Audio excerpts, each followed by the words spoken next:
Welcome to the TTS Talking Teachers podcast with me, your guest host, Mr. P. Now, in each episode, I'm going to be joined by topic experts from different industries from across the globe, offering exclusive insights, inspiration, and guidance to support you with the highs and lows of teaching. Welcome to the first episode of the podcast, and today's guest, Ben West. Ben, how are we doing today? Yeah, good, really good. Thanks for having me on the podcast. Really looking forward to our chat. Yeah, thanks so much for coming. So just before we do get into everything, if there's anyone who's listening who isn't aware of yourself, do you mind sharing just a little bit of a quick introduction to what you do and what's got you to this point? Yeah, what do I do? I always struggle with this question, and I'm like, every time you meet someone new and it's like you're in a social situation, they're like, so Ben, what do you do? And I'm like, where do I start? Wow, 6 years ago. So I'm a mental health campaigner. I've been doing campaigns around mental health for 6 years now, focusing mainly on education and schools, but obviously as a result of doing that work for some companies now as a sort of consultant around like workplace mental health. It all started 6 years ago because I very sadly and very unexpectedly lost my younger brother to suicide. And that's really just driven me for the last 6 years and put me into this position, which really was not what I expected to do. Like I was at school and I was doing physics and maths. I was going to uni to do aerospace engineering because my plan was to go to the Army Air Corps and fly helicopters, and that was my plan. And to sit here in a studio in North London talking about mental health, that was not what I expected was going to happen. So yeah, it all started with Sam and his enormous struggle that ended up taking his life, and here I am, and incredibly passionate about trying to move the dial when it comes to mental health, because I mentioned there that I was interested in engineering. I've got an engineering brain. I'm a problem solver, and I can't accept that this isn't a problem that we can solve. I just think it's so solvable if we put the right investment in the right way, in a creative way. Then there's no reason why we can't solve this and prevent young suicides and really make a difference in terms of mental health. Yeah. So do you feel with your brother there was a lot more that could have been done to prevent it? Yeah. And sort of the word prevent is something I've really struggled with, because personally, sort of you feel, especially as an older brother, you feel a massive responsibility. Yeah. So, me in 2018 after Sam had died, and for some context, I was 17 at the time. So just about to start my A-levels. And you're Sam, going through your formative years as well. Right, yeah, absolutely. So, I was year 13, about to start A-levels. Sam was 15, just about to start his GCSEs. And I have another brother, Tom, who must have been in year 9. So what's that, 11, 12? So that's the context around it. And yeah, so I really struggled because I'm the older brother. And my initial reaction when Sam died was like, how on earth did I not know? How did I not address it?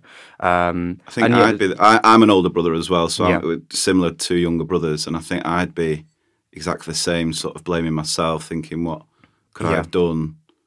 Yeah. And that's partly why it drove me into doing campaigning work, and there's lots of reasons why I went and started doing like policy work and calling for change, but partly because I sort of had this moment where I was like, actually, no one ever told me what mental health was growing up.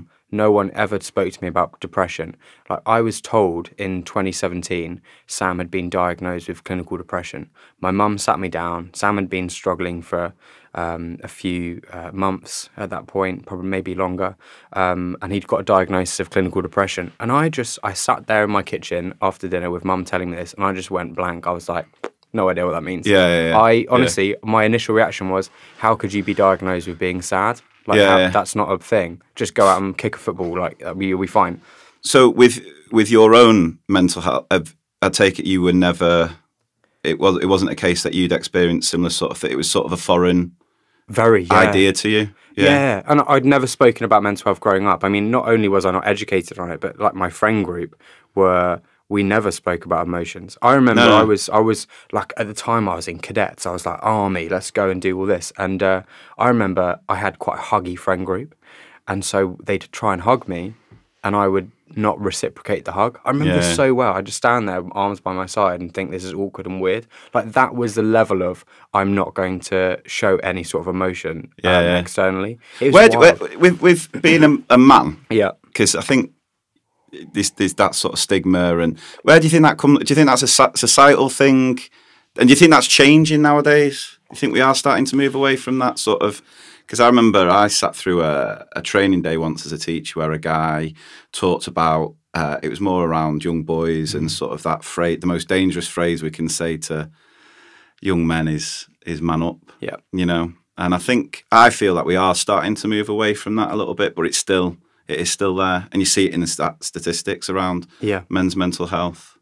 Yeah, I don't know where it comes from. I've tried so hard to think about where it came from for me. Yeah. Because, you know, I've grown up very lucky to grow up in quite a supportive family.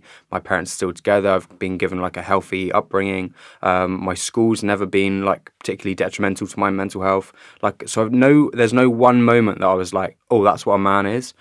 So I definitely think it's like this systemic idea of what a man is. And I think I clearly latched onto this idea that to be this amazingly strong masculine man, like, oh, I'm going to go heavily into cadets, you know, and they're going to go and I was amazing marksman, so I would do like shooting competitions with the army, and I was like, I'm going to go into all this and then go into the army and do all this and I was like, I just guess for me it was like this, that's the image I had in my head of like where I want to be is tough and, you know, masculine and doing all this stuff and like not showing emotions. And I look back now and I'm like, I'm so different now. Yeah. Like, so in what way is he different? So how, like I cry. Yeah. You know, like I never cried at a movie growing up, and now I'm like, you know, I'm emotional, right? Yeah. Oh yeah. I'm just absolutely. Which is the last film you've watched that really got you? I've just finished. There's a new series on Sky called it's The Tattooist of Auschwitz. Oh yeah, it's on the list.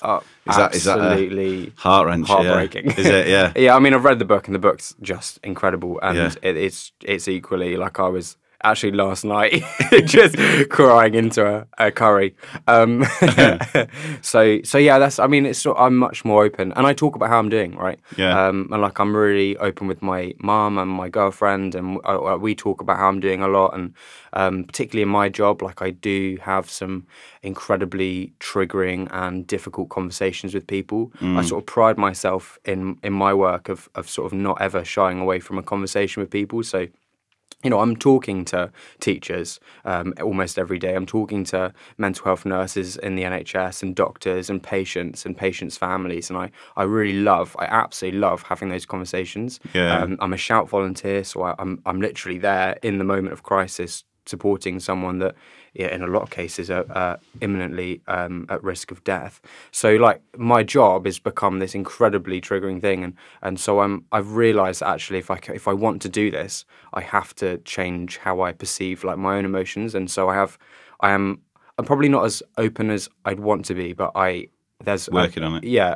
I mean, I'm not afraid of like coming home and Sasha, my girlfriend, just like crying into her shoulder because I've had a bad conversation with someone. Like, and I don't feel ashamed of doing that or talking about it. I think it's just a normal response to some difficult things going on. Yeah, and do you find, because there's this sort of I can't remember if I've got the sort of stages of grief. Yeah. Did you find yourself going through that? So how long did it take? Because I was thinking before, if what had happened to yourself had happened to me, you know, would I have taken it eventually to the same positive route that you've done? Because I think there's a choice to make. And did you find it was a case of you went through those negative elements first and you came out the other side? How did you process it? I remember when someone told me about the stages of grief, and it was quite a long time after I'd actually gone through it, and I just thought, if only it was that linear. That easy. I remember describing it as to someone as being like stuck in a washing machine and someone has locked the door on you and you don't know what part of the cycle you've got next. So it's like spin, wash, like all of it, and you just can't get out. So I had feelings of like anger, intense anger at Sam.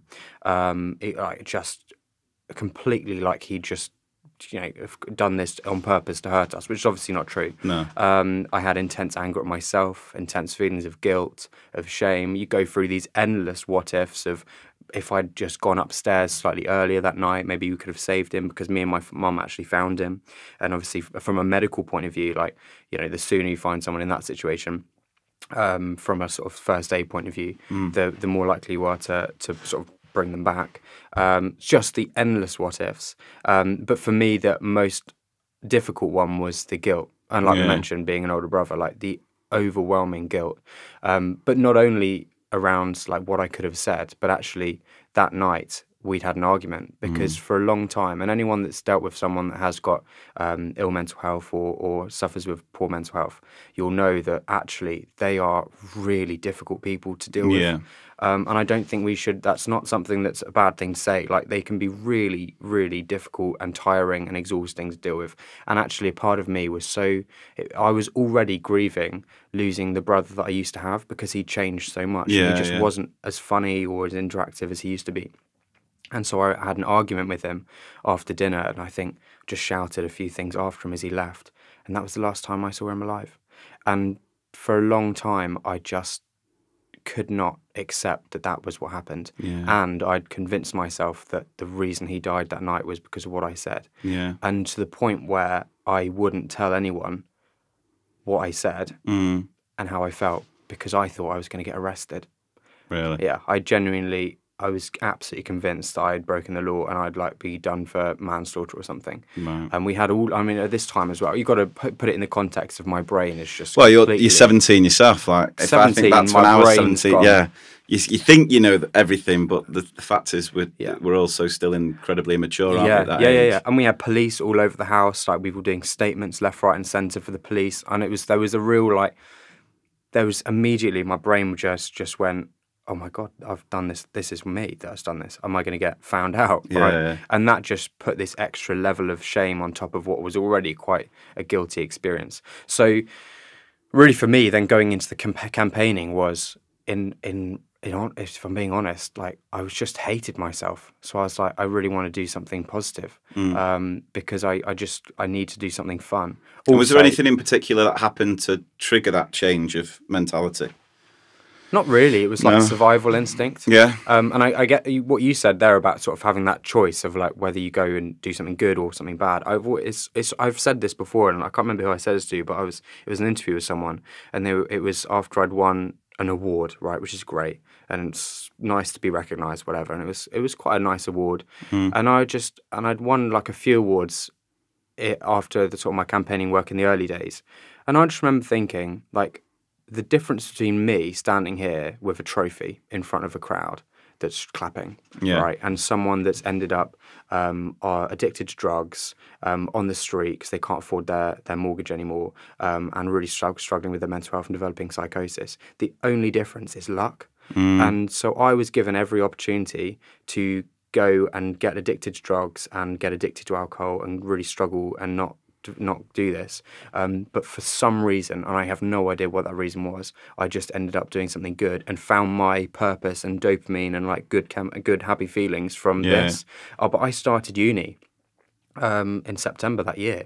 I suddenly, for the first time in my life, had Did you move away for you? So I live in Kent. We lived in Kent. I went to Liverpool, and I just remember like a long way. Yeah. But which for me also was partly, I think, a mental thing of I just need to escape for a little bit and get away from the house that everything happened in. But for me, like, I had access to all the drugs I wanted, right? If I wanted to go down that path, and I just think, why didn't that happen? And I really don't know. And I just feel very fortunate that for some reason the stars aligned and I ended up doing this and accepting an award in front of a crowd instead of, not being able to pay a mortgage and being put on the street, which happens so regularly to people that go through trauma. And so, it's a really good question of why. I guess I was lucky. I had really good support from my family and friends. I was going to say, is it the people around you? Probably. That is a big influence as well, yeah. Yeah, definitely, because it was actually my first campaign. Well, first thing I did was we organise a charity walk at school. Right. So my idea was basically I had spoken to so many people at school, and all of them. What's really interesting was a lot of in the sort of initial first few weeks, all the messages I was getting from people at school were, "I'm so sorry, I don't know what to say. Like, let me know if you need anything." Blah blah blah. And then I did this one talk in school, like it was a memorial assembly, and I stood up in front of the whole school and sort of managed to get through a 5-minute speech about whatever was happening. And in it, I was just like, we need to talk about mental health differently. And I came off that stage, and every single message I was getting had changed to, I'm not well, I'm really struggling, I need help. And I was dealing with people that were talking about anorexia, anxiety, depression, people talking about suicidal thoughts they'd had and actions that they'd gone through. And I just remember thinking, well, there was lots of feelings, but one of them was just terror. And I remember saying this to someone. Of how prevalent, how much this. Yeah, but also these were my friends. Yeah. That were struggling. They might not have been all close friends, but they were my friends. They were people I knew. And I remember saying to someone, I was like, I can't do this again. Yeah. I won't survive doing this again. So there was this real visceral fear of having to face suicide again.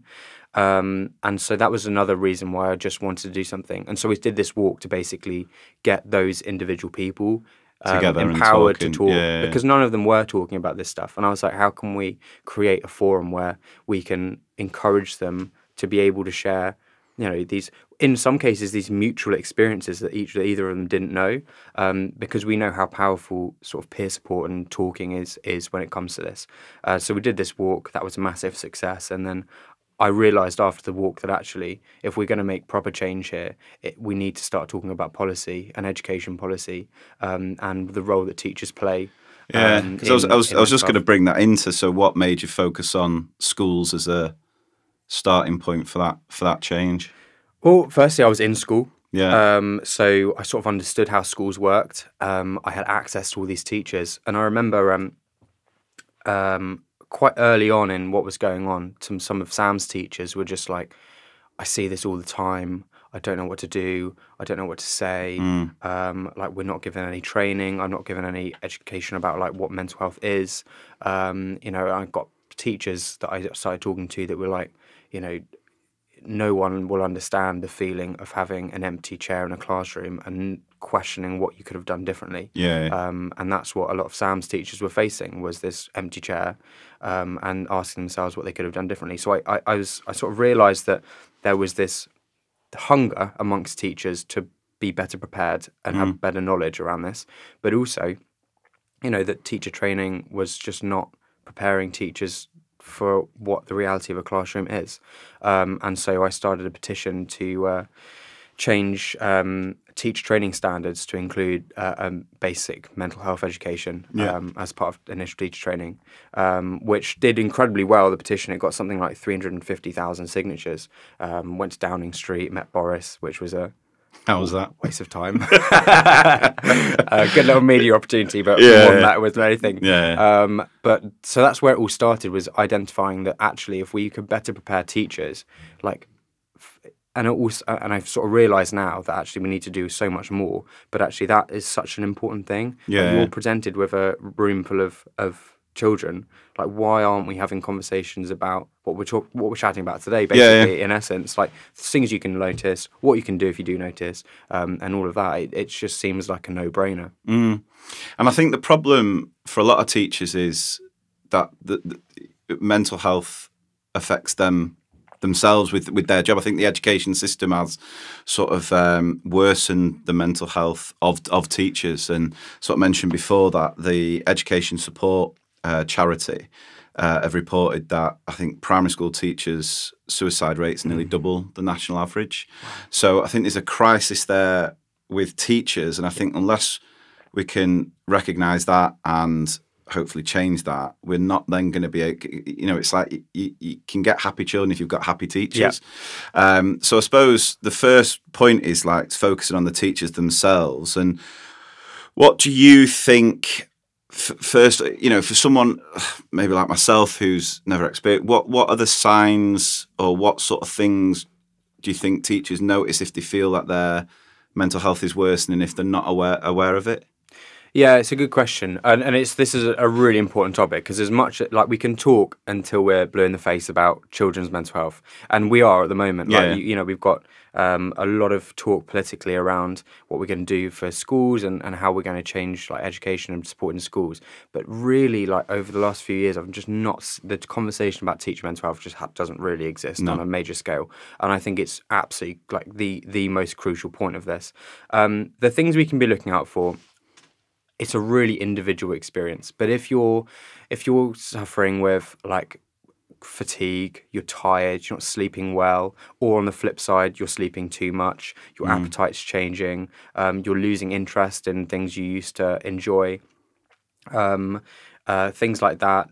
You're potentially you go out on a Thursday after work and go play tennis with a friend. If you're not feeling like doing that repeatedly, then there's a sign that something's wrong. I could sit here and list all the different signs and symptoms of poor mental health. But I think as human beings, and this is going to sound really unscientific, but it's something I really advocate for, that we have an instinct. Yeah. And I just think, as much as we can talk about the signs and symptoms, generally we know when we're not doing okay. Yeah. And I think what's more important about knowing the signs and symptoms is actually knowing how important it is to take 5 minutes out and just do a body scan and just sort of reflect for a second about how you're doing. I teach mental health first aid, which is a great course, right? Yeah. A really good course. And before we talk about anything to do with supporting someone else, we talk about what's called the stress bucket. And it's an amazing model which basically tries to show how our stress impacts our well-being. There's a similar analogy I talk about in my book, actually. It's called I call it the stress balloon, right? So if you imagine you've got a balloon, and every time something stressful happens, you blow into the balloon. And every time you do some self-care or alleviate that stress, you let a bit of air out. And I do this every day. I sort of check in with how my balloon's looking, because it can be quite difficult to understand like how stressed you're feeling. But if you can imagine like, okay, what's my balloon looking like? So right now my balloon's sort of like party balloon sized. You could have a little bit more air in it. It could probably let a bit more out. So it's just an easy way to sort of check in with ourselves and understand like what my stress is doing. Yeah, because I think if you were to ask a lot of teachers, they'd say their balloon was probably the size of a hot air balloon. Yeah. And I'm not, it's not specific to teachers, but I think speaking on behalf of so many teachers, if you think about the stresses just from the job alone, I feel like the expectations and the pressure and the education system is almost forcing teachers to feel like they're a complete failure all the time, and they're never good at what they do. And you can talk about that accountability with things like Ofsted. And I always say the most stressful aspect of Ofsted isn't the inspection itself, it's the build up to it, it's the worry, is it going to happen now? And then you've got other expectations as far as the parents and how easy it is for them to complain, and you've got the worry and sort of the mental load of worrying about your students. And we're in a situation where we've got millions of children in poverty. You're seeing each day how the current climate is affecting them when they're coming into school hungry. They've not got the resources, the equipment. You might have children in your class with particular SEND needs that no matter how hard you try, you just know you can't give them the support that they necessarily need. And all these stresses that fall on to teachers, and that's just within our job. I'm sure I've missed loads as well, but that's just within our job, not even then considering so many teachers being parents, husbands, wives. So I think a lot, I hope I speak up by saying that if our balloon feels so big, what do you feel we can do to let that air out?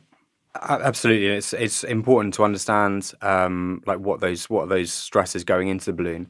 And I guess what's important about the balloon analogy as well is at some point there's going to be the last puff of air before it bursts, right? And what sort of it symbolizes when the balloon bursts is burnout, is ill mental health. So when it crosses from poor mental health to actually a diagnosable condition like depression, for example, which obviously is quite common amongst teachers. So that's what we're trying to avoid, basically. And you can understand, like even there when you're listing all the stresses, that is an enormous. In one day, that is an enormous amount of air to put into your balloon. So how close were we flying to the sun in this case, right? And so you can understand for teachers. And I remember in school when like teachers would take time off off because they were like sick. A lot of the time they were dealing with burnout, was because actually in everyday life we can manage with quite a lot of stress. We're quite good at dealing with stress, human beings. But what happens if, you know, you've suddenly struggling with cost of living, or you go through a grief, or you potentially getting separated from your partner? Suddenly, you're adding an enormous amount of air, and that's when we can have real problems happen. In terms of how we let air out, so many things. I mean, we talk about self-care, right? Self-care lets air out. That can be anything from meditation to running to tennis to seeing your friends, talking about how you're doing. As soon as you talk about your stress balloon, your air comes out the balloon. That's generally how it works. But anything that makes you feel good is going to let air out. We talk about self-care gets a lot of bad PR, but it's basically anything that we do. Taking time for yourself is stress relieving, right? One of the biggest tips as well, by the way, for self-care, and it's something I found out a while ago, is there was this study that's done around breathing and how breathing can affect our anxiety levels and stress levels. And if every day you do one deep breath, you can reduce your levels of anxiety and stress for the whole day.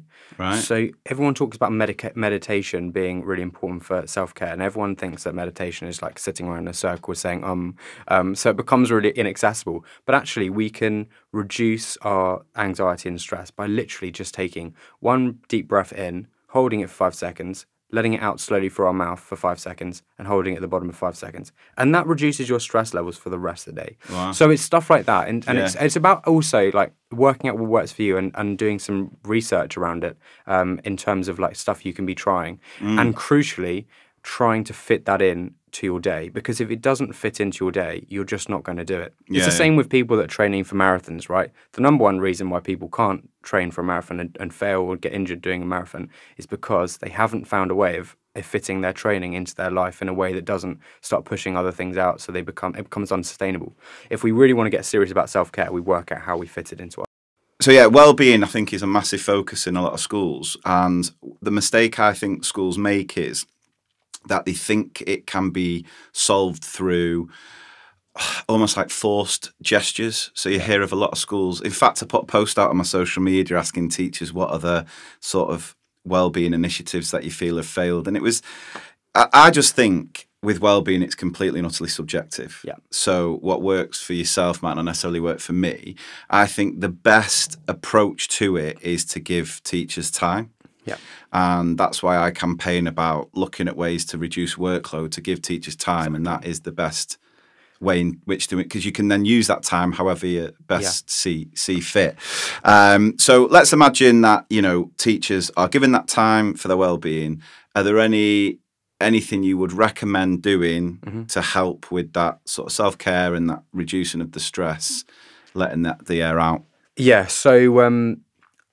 so this is a good activity to do. Just sort of come up with a list of stuff that makes you feel good. So on my list would be running, cooking, that breath thing that we were talking about, journaling, stuff like that. So if you can understand what starts to work for you, then you can start coming up with a plan of like, okay, how am I going to integrate this into my day? And obviously, if you have extra time, firstly, it's important to be strict with how you use it. Because let's face it, we've got social media, which is demanding our attention all the time. And it's very easy. If you've got an extra half an hour, are we seriously going to say, I'm going to go and do some breath work? And not just sit there and scroll and think of that as downtime, when we know actually social media does the opposite. It blows air into your balloon, right? So being strict with that time that you do have. But actually, over that, I think what's really important is trying to work out what fits into your schedule already. So that breath that we were talking about, that reduces anxiety, that takes 20 seconds. I mean, you can do that very, very easily, and you can do that wherever, right? If you can integrate that as part of your day, when there are stressful moments, just bringing that stress back under control and just releasing some of that anxiety. Another one that's really helpful that I try and do is keep a stress diary. So one day, just set a day aside and just have a piece of paper or a notepad, and just write down everything that's caused you stress that day. And it can be whatever, like you can set the limits for it. Anything that's put air into that balloon, write it down. And at the whether end of it's the day, school related or not. School related, stuff going on at home, whatever it is, and come up with a list of absolutely everything that's causing you stress or putting into your balloon. The process of doing that is stress relieving in itself because it's journaling. Yeah. We know that journaling and understanding our emotions and how we're feeling is in itself stress relieving. But also, you're going to come away from that with a list of everything that's causing you stress. And suddenly you can start to understand, okay, what part of this can I change? What's in my control? What's not in my control? But also, like, okay, how am I now going to do something to sort of offset the stress that this is causing me? And a lot of it, teaching, like family, you're not going to be able to change. So it's then trying to understand, okay, if I can't change that, what can I do to make myself feel a bit better about it? Yeah. And it's a really important process to go through. No, it's a really, because as I always say, I think the most important resource in the classroom is the teacher. Yeah. And I think teachers need to make sure they give themselves that time and let that air out as best they can so that they can then be the best version of themselves in class with the students. As best you can is the key, because actually what needs to happen is policy change and structure change to actually prioritise teachers' mental health. Absolutely. Right, okay, so we're going to move the conversation more onto pupils' mental health, and what I thought would be interesting, because I have my own thought as to what I think, because we're in a situation now where we've got an epidemic as far as mental health issues with young people. I have my thought on what I think is the most, the biggest reason why we've seen that vast sort of epidemic.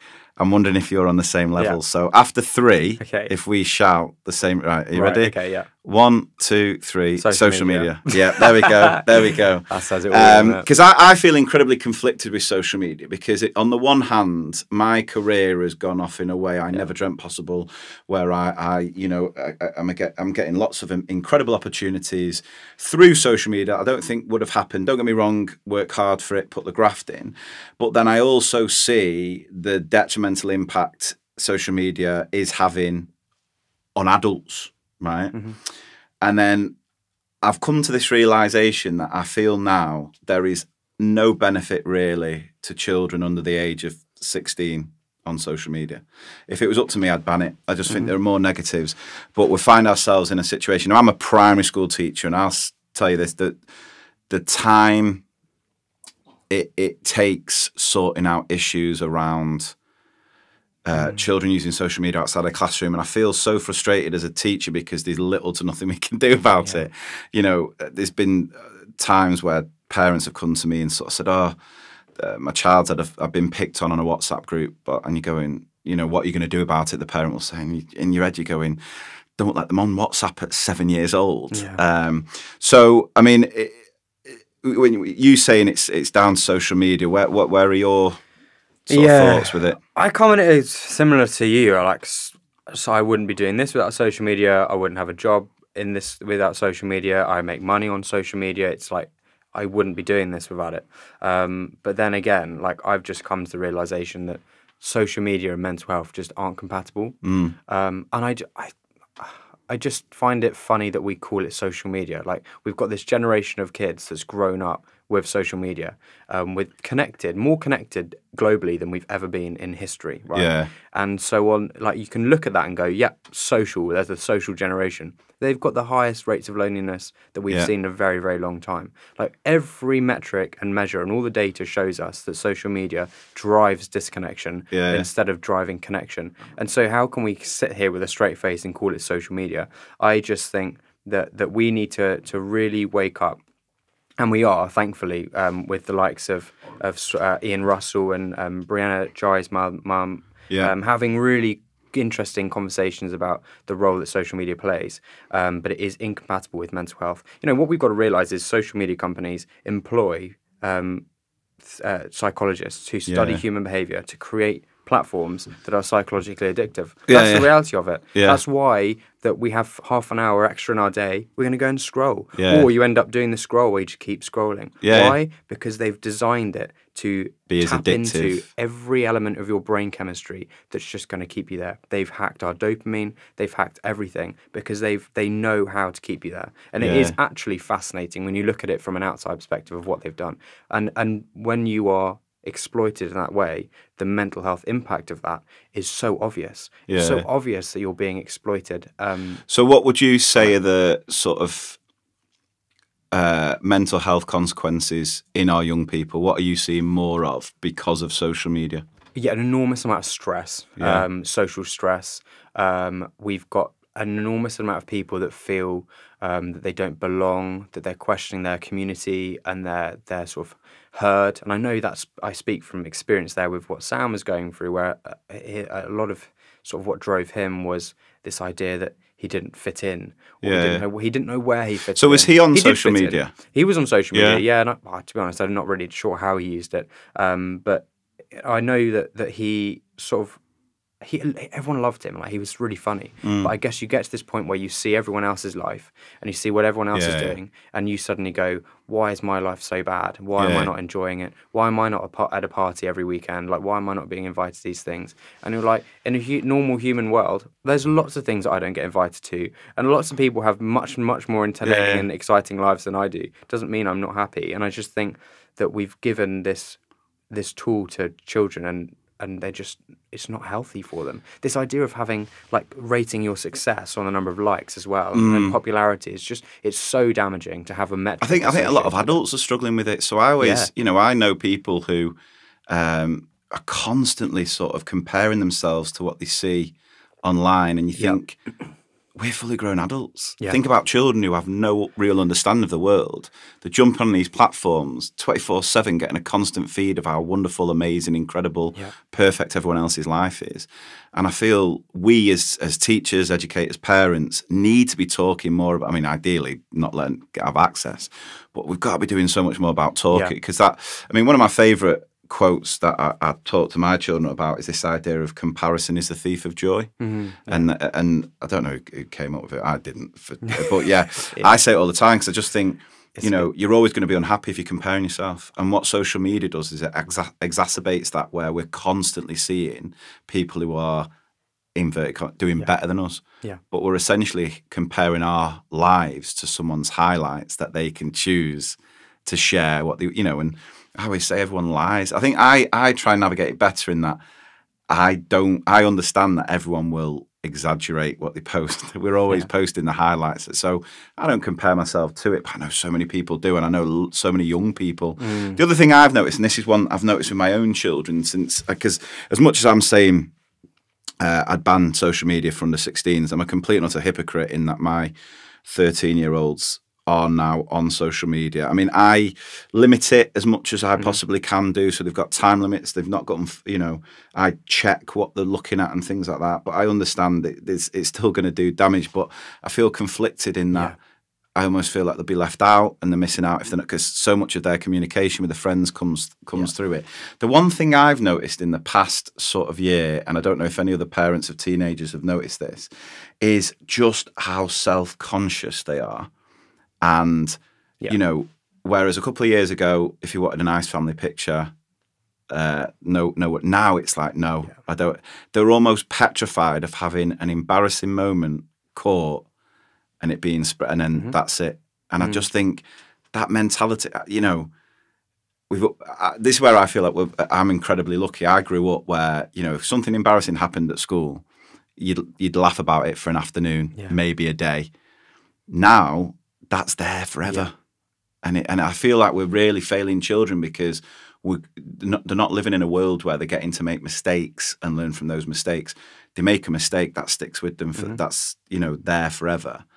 So that's one thing I've noticed with my own children. So is there anything else that you think, any other sort of negative impacts that you're noticing, just for teachers to be aware of? Yeah, I mean, you hit a lot of those direct impacts. The self-esteem is a really interesting one. And we don't really talk about self-esteem very much in terms of social media. We talk a lot about sort of loneliness and cyberbullying, but actually, like, this unconscious comparison is just happens to everyone. I mean, we don't entertain the idea that we're comparing ourselves to people, but unconsciously we absolutely are. For children, they're doing that all the time, and it's like growing up on a stage, right? How are we not realizing that's going to be a stressful experience?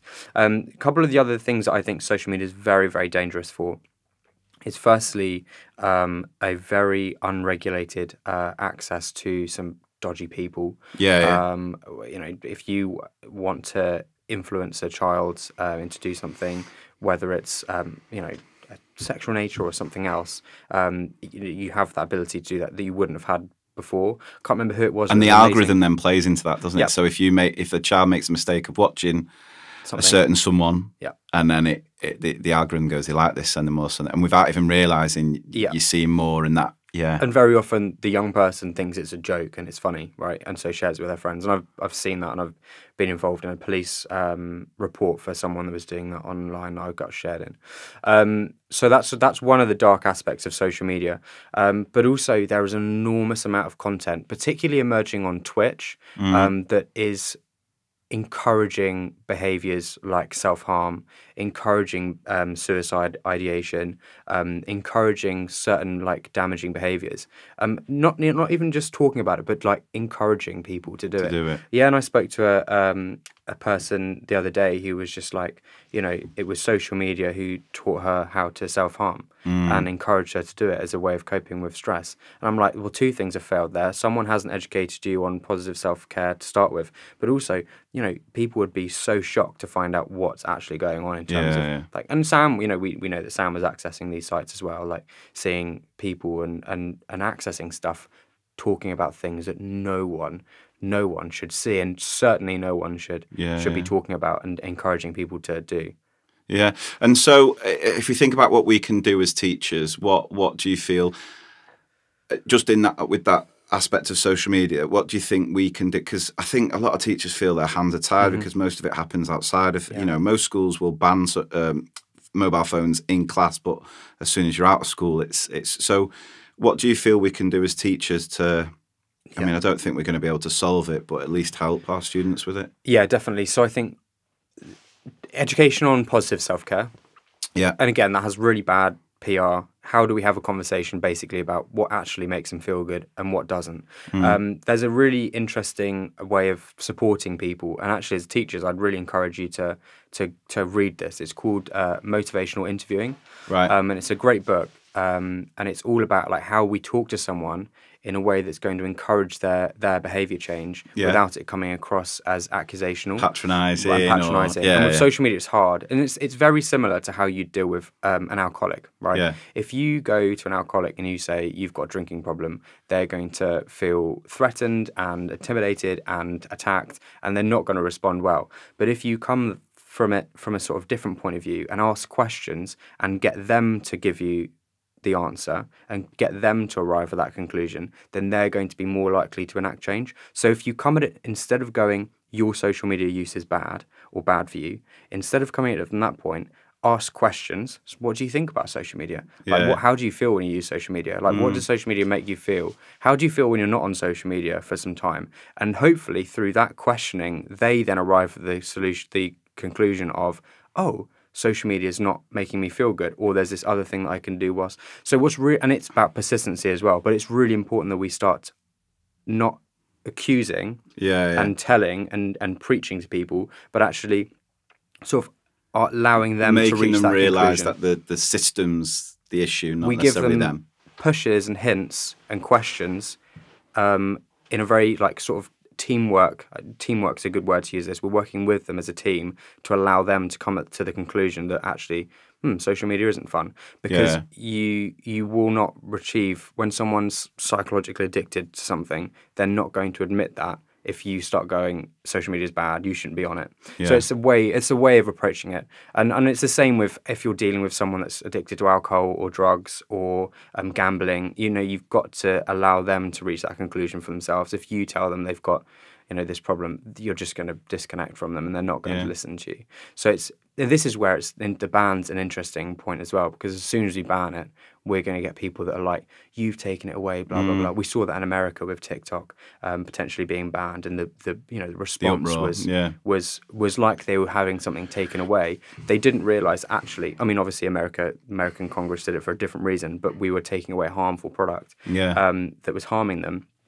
That's what happens when we come at it against someone. When we come at it with someone, then we can sort of persuade them, or not persuade them, but allow them to realise that their relationship with it's bad, and empower them to come up with the solutions. But motivational interviewing, it's a really, really interesting subject when it comes to how we can get someone else to basically do what we want them to do. Yeah. From a supportive angle. Yeah, and I mean, beyond social media, I always say that you get sort of people always talking about young people, and they'll always come out with that line of the thing about kids nowadays is they just don't know they're born, and I think that's one of the worst phrases because when I look at it from, I'll put my hands up and I'll admit that I had a much easier childhood than my kids have got. I think it just even things like we watched. It was a David Attenborough documentary recently where he was talking about climate change, and he sort of showed scenarios of this is what could happen in 20 years, 30 years. And my kids were in bits about it. And you just think they're so much more aware of those things. And I feel angry that we are almost a generation that are purposely making things worse. Because we've got that, obviously, the climate crisis. I know a lot of young people are so much more aware, and then you've got the education system itself. So in what ways do you feel that maybe the education system as it is also has a negative impact on students' mental health? Yeah, it's a really good question.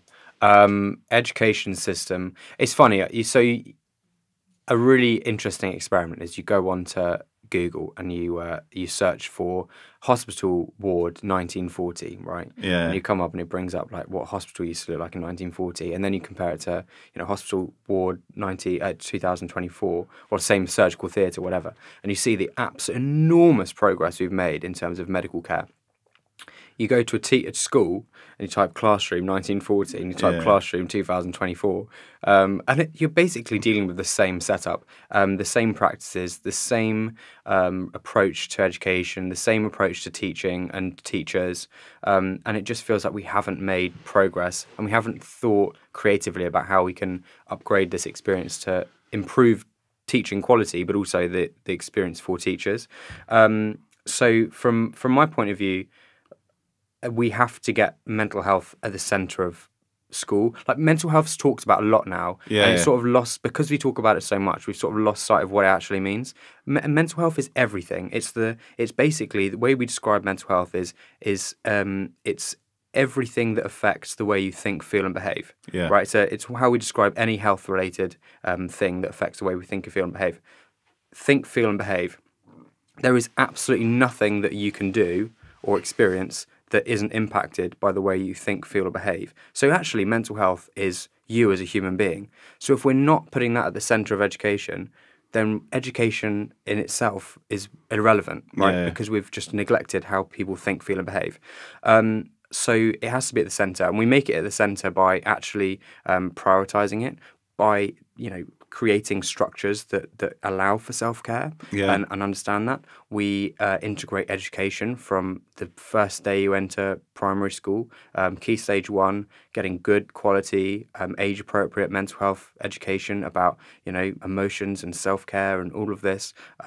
Not in terms of what we've got at the moment, with the statutory requirement being like whatever it is, half an hour a year, or that you're statutory have to teach it for, but actually like every week, how can we embed that into our daily activities? And is there any sort of practices you've seen that you think absolutely nailing that? Is it? Yeah. I mean, we've got type loads of activities or things you've seen when you visit schools that you think, they've. Yeah, well, we mentioned it before, right? It's how do you look after yourself? Self-care is the big one here, right? If we can get self-care nailed and get children to understand what self-care is and how they can implement it into their daily life, then we'll revolutionise their mental health because we'll give them that safety net when things go wrong. And everyone's going to deal with stress in life, so you need that safety net. So, easy one. We mentioned it, 20 seconds. Let's learn how to box breathe. Yeah. And before every class, or every day, we're just going to do a box breath. And we're going to make it normal. And there's a way of making it sort of accessible and not cringy and weird, particularly from that early key stage 1. Like imagine the impact of every day of school for your entire first year of school. You're doing learning box breathing. And so you're immediately taking yourself out of fight and flight before every lesson. I know schools that do like walks every morning or at break time, so they have to go and walk around, get fresh air, go outside. even if it's raining, take umbrellas and actually get some fresh air, but not just do that activity and not just do the breathing, but explain why. Like, we're doing this because this, and this is going to hopefully make you feel less stressful. Or if you're talking to a key stage 1, it's like, this makes us, be able to deal with bad things a little bit better because it makes us feel better. So it's just implementing those things. Like, it doesn't have to be a standardized sit down in a classroom, slides on the board, this is mental health, this is box breathing. It can be implemented into every class. Like, imagine you're doing this your whole way through your school career, right? And this is an education with mental health at the heart of it. Imagine all your whole school career, you're doing box breathing, you're being taught walking, you're being given access to self-care techniques and tools in classrooms. Can I add one more thing into that list? The benefit of exercise. Benefit of exercise, 100%. Because I think there's been this, again, with the generation of children growing up, there was almost a few years back this moral panic of like not letting them go outside and not letting them play outside. I grew up and we had families on our street and we were just every holiday just outside, and the only time you came in is if you wanted a ice pop or it was tea. And I just don't think kids get that opportunity anymore. That's coincided with the invention of the smartphone and social media, and so I think we've really got to bring that sort of getting outdoors. Absolutely, I know a lot of schools do things like forest schools, which is a great initiative to get children outdoors. But I think exercise plays such a crucial role. 100%, but also crucially, not just exercise that's like, let's take it out and do exercise for physical health, but making sure that people understand that link. So it's like, we used to have sports at school all the time. Loved sport. I didn't at the time. I hated sports. Love sports now. But it was never really, we never had that connection made. We were doing PE for physical health and like stretching for flexibility. No one ever went, oh, this is massively improving your stress response. We know that regular exercise can be more effective than antidepressants. Oh, yeah. Like, we know that's done. That's in the data. If we can get regular exercise embedded into our self-care technique, that's perfect. And I think what's important is just, this is that word, embedding. Like, it's regular, it's standard, it's what we're getting used to. And so we're building these habits of, oh, I'm really stressed, I've got exams going up. What's my knee-jerk instinctive reaction? I'm going to do a box breath, I'm going to go for a walk, I'm going to go for a run, I'm going to do some exercise because I've done this my whole life. Right, and suddenly you can see this person forming that understands their emotions, that understands when things are getting bad because they know about this balloon analogy and they know how to check in with themselves. They are able to do self-care because they've done it their whole life.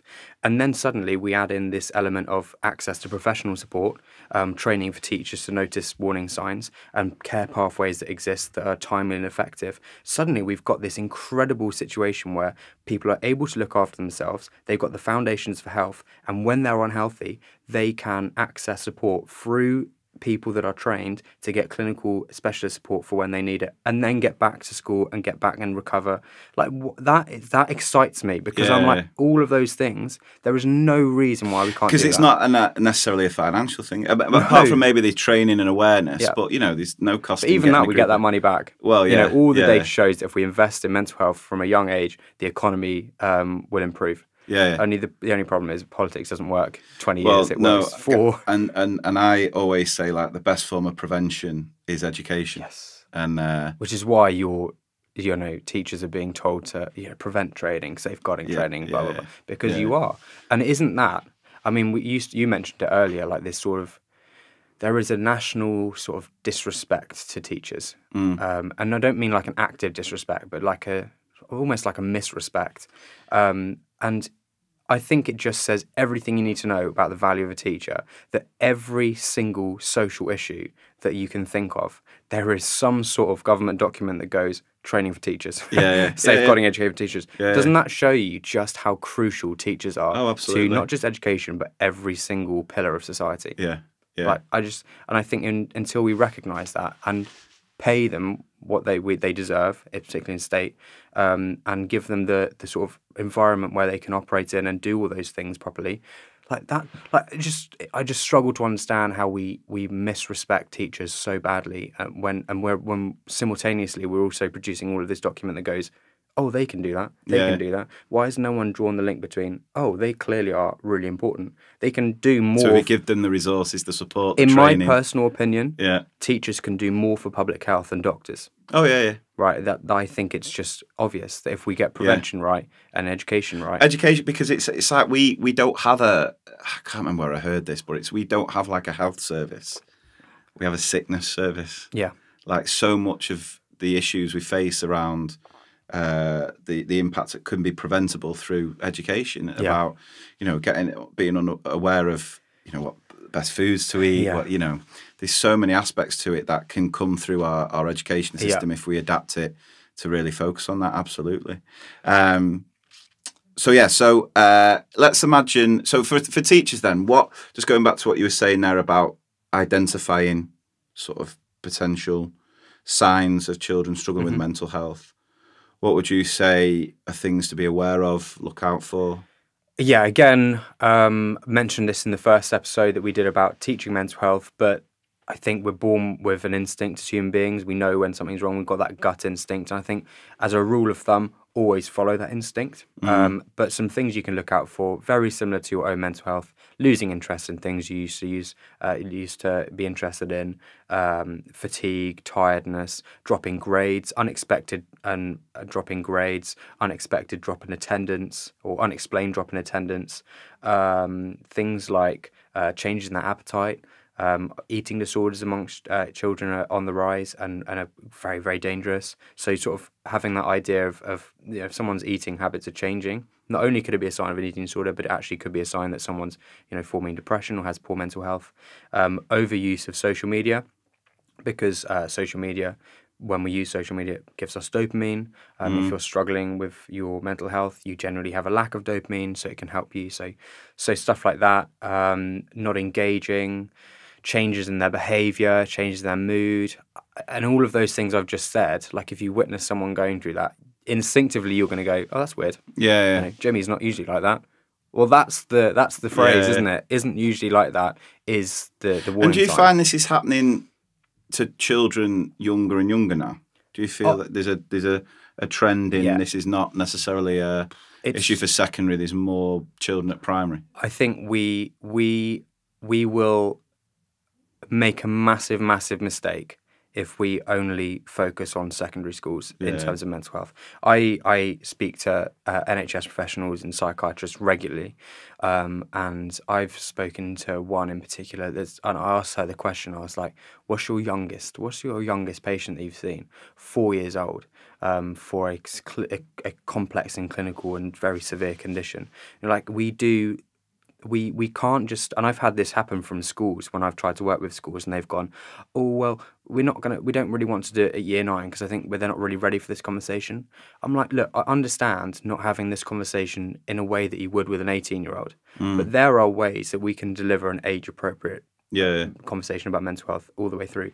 And I think we are doing a massive disservice to primary teachers, and also we're setting ourselves up to fail if we're not putting equal or arguably more weight on primary schools and getting it right from day dot.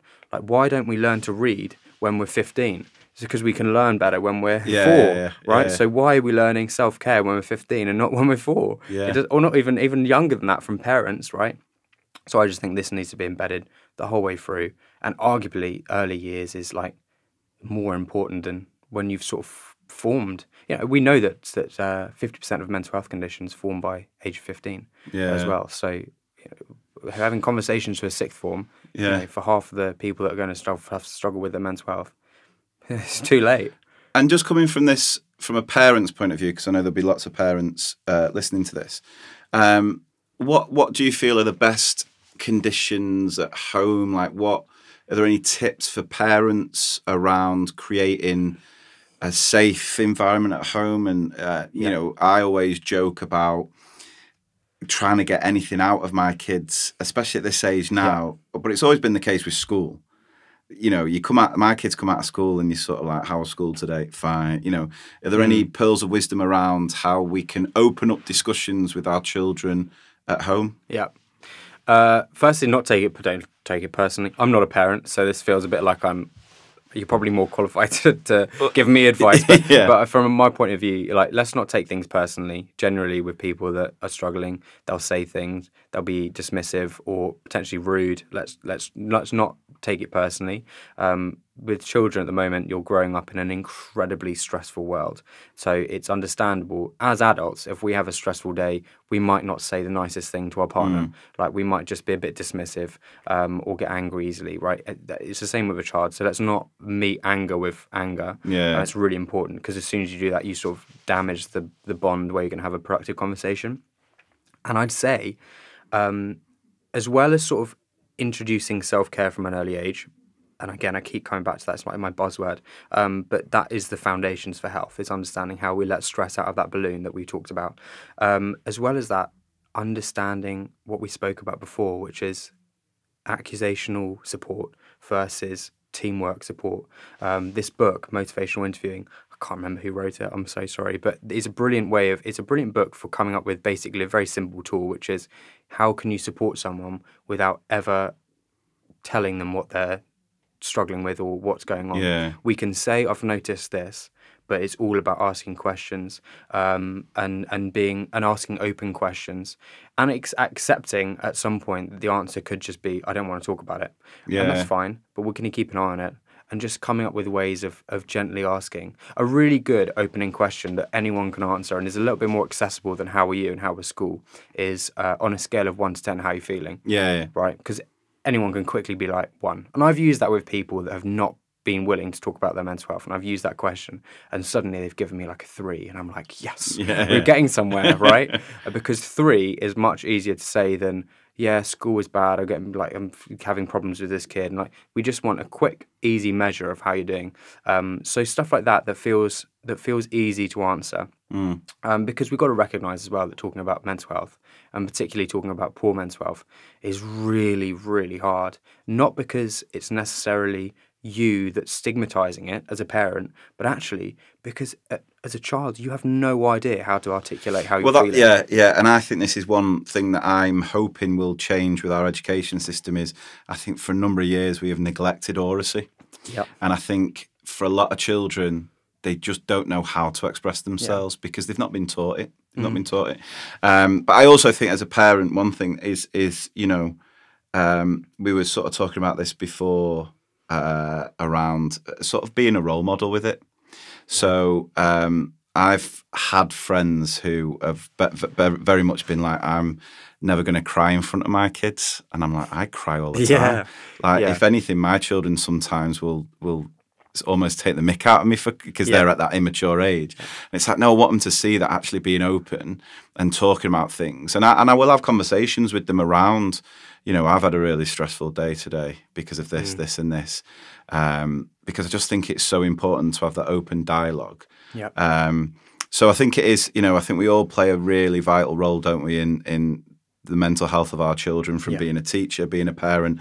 And I think there is more of a disconnect. You were saying there about how teachers aren't as valued as they should be. And I think there is more of a disconnect between parents and teachers, unfortunately. But I really hope we can turn that corner, because I think if we can all get on the right page, see that we're all, you know, wanting the same thing from our students. But no, it's been an absolutely brilliant conversation. I've really, really enjoyed it. And I think the journey you've been on is so incredibly inspiring. So thank you so much for joining us. It's been a pleasure. Thank you for having me. It's been a great conversation. We could fix the world with this podcast. Fingers crossed. Yeah. Thank you so much. Cheers. I would just like to say a huge thank you to our guest, Ben West, for joining us and providing such valuable insights. I hope you enjoyed it as much as I did. You've been listening to the TTS Talking Teachers podcast with me, Lee Parkinson, aka Mr. P. If you've been inspired by our conversation today, don't forget you can sign up via the link in our episode notes to be the first to hear about future episodes and access exclusive follow-up content, including ideas for your school and links to relevant resources. Thank you so much for listening.